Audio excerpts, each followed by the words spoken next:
Hello, I am Sandeep and I am going to give a brief overview on this ebook about the Vim text editor. This guide is intended as a concise learning resource for beginner to intermediate level users.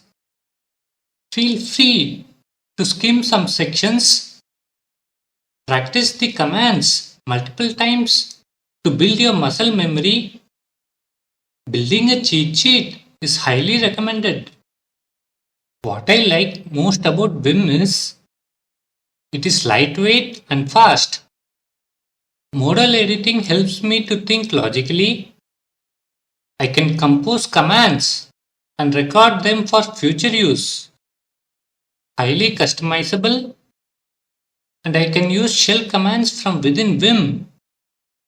In the introduction chapter, you will see how to install Vim, how to start using Vim with a very basic example, and get to know the commonly used modes. I highly recommend going through the Vim tutor multiple times and learning how to use built-in help.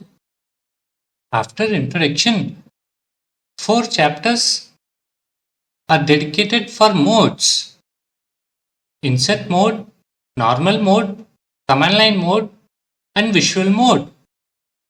Insert mode is where the required text is typed.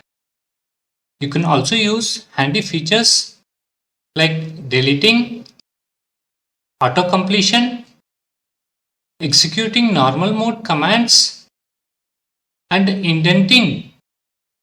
Normal mode has lots and lots of features for moving around and editing.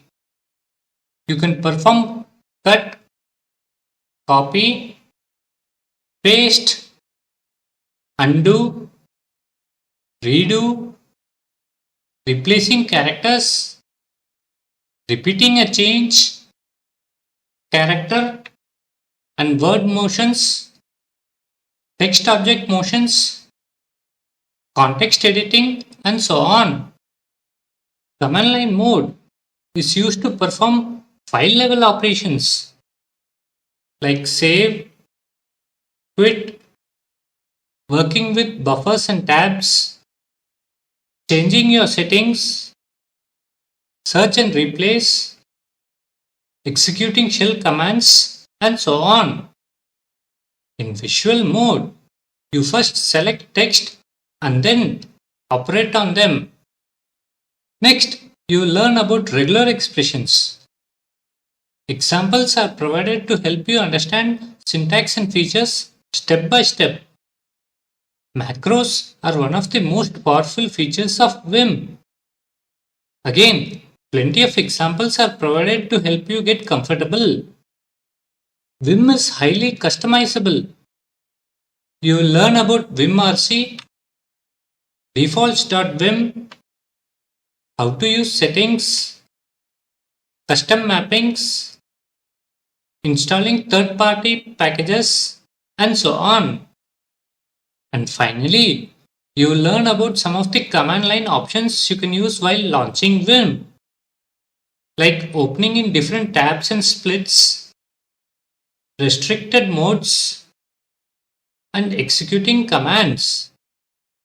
Hope you will find this book useful. Happy learning!